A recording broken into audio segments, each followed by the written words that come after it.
என் மாதாவே உன் பாதம் மாற்றி என் மாதாவே உன் பாதம் அம்மா அண்ணே என்னை கட்டமாவா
நான் ஆதாரமாய் படித்திருக்கின்றேன்.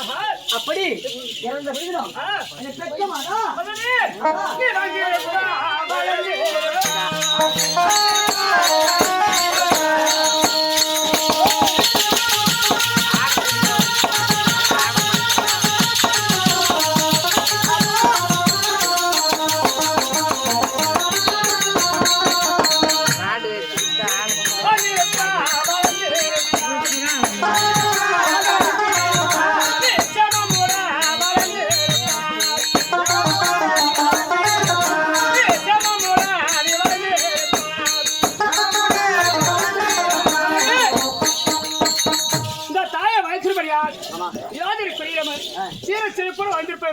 அம்மா மகனே உன் ஆசீர்வாதம் நீ எப்படி இருக்கிறார் அதுவே போதும். ஆனால் இந்த ராஜ சபையிலே அம்மா நீர் என்ன விதக்காரே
பள்ளி சாலையிலே படித்து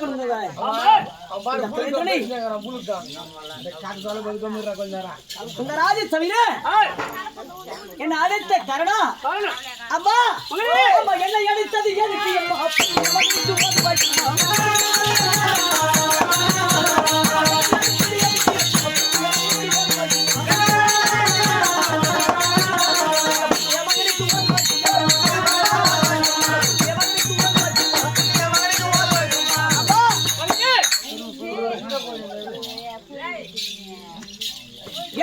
அழைத்தது எதற்கு அம்மா? அப்படியா?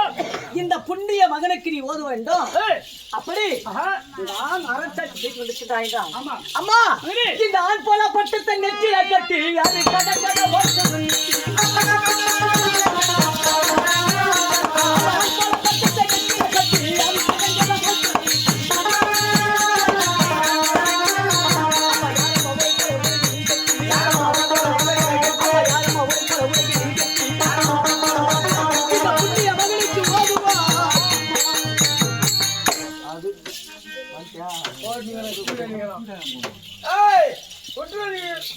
அம்மா இந்த ராஜசபையிலே என்னை அழைத்தது ஒரு காரணம் எனக்கு விளக்கமாக சொல்லிட்டு வருவா. அப்படியா மகனே? எப்படின்னா நான் தினந்தோறும் வேட்டைக்கு செல்வது வழக்கம். வேட்டைக்கு சென்று சில மிருகங்களை வேட்டையாடினேன். வேட்டையாடி நிறுத்தி எனக்கு கலப்பாக இருந்தது. சற்று நேரம் உறவின்றி அரண்மனைக்கு சென்றேன். உறவினர் சவித்ரி, அதாவது என் கணவரே சொக்கராத கடவுளும் மதுரை மீனாட்சி அம்மமும் என் கணவர் வந்து தோன்றினார்கள். என் கணவன் சொல்லி மகனே எப்படின்னா உன்னுடைய மகனுக்கும் 5 வயது 8 வயது, அதாவது கலந்தாய்க்கும் 5 வயது. ஆனா திருமணம் நடந்ததல்லவா ஒன்றாக சேர்ந்தது கிடையாது. அதாவது இருவரும் சென்று அதாவது என் கலந்தாரை சேர்ந்துட்டு வர வேண்டும். அப்படி சேரலைன்னா புத்திர பாக்கியமே கிடையாது என்று என் கணவன் சொல்லினார். மகனே அம்மா மகனே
மனிதனை ஒன்று வைத்துக் கொண்டு நாவினால் உச்சரித்தால் எனக்கு தெரியாதல்லவா? அழிந்த வயதிலே அதாவது கரையை மாற்றிக் கொண்டல்லவா? அழிந்த வயதில் எனக்கு திருமணம் நடந்ததா? திருமணம் நடந்தது மகனே.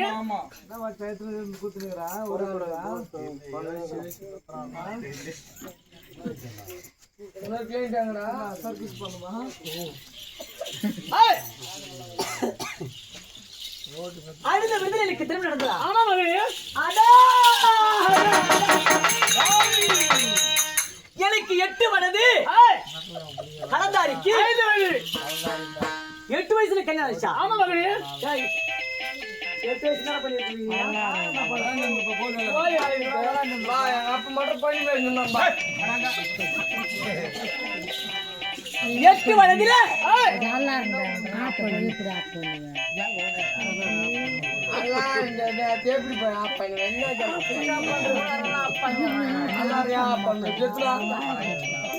போடி ஆப்பாவுதா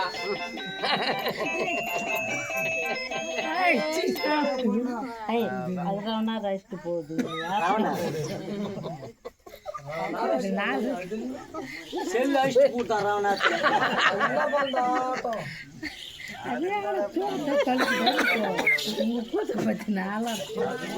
அம்மா 8 வயதிலே எனக்கும் 5 வயதாக இருந்தாலும் கலந்தாரி எங்கள் இருவருக்கும் திருமணம் முடிந்தது. ஆமா அப்படின்னு சொல்லிக்கிறார். அம்மா மகனே மாமா உனக்கு கல்யாணம் ஆயிடுச்சா? மாமா எதுக்கு அங்க இருக்காங்க?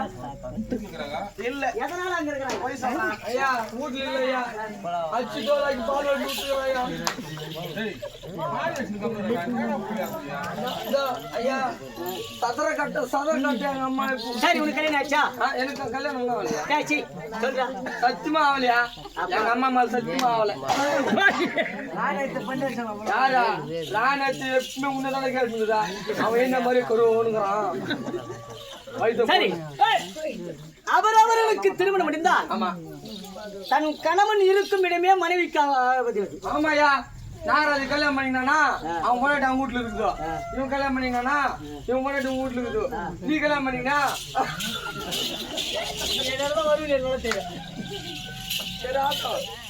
அவரவர்களுக்கு திருமணம் முடிந்தால் ஆமா கணவர் இருக்குமே தன்னுடைய பாதம். அவன் போனாட்டி அவங்க வீட்டுல இருக்கிறாங்க அம்மா எனக்கு திருமணம் நடந்தல்லவா? ஆமா கலந்தாரி என் மனைவி என்னிடத்தில் இருக்க வேண்டுமே தவிர என் மனைவி அங்க போனா எவனோ வச்சுக்கிறான்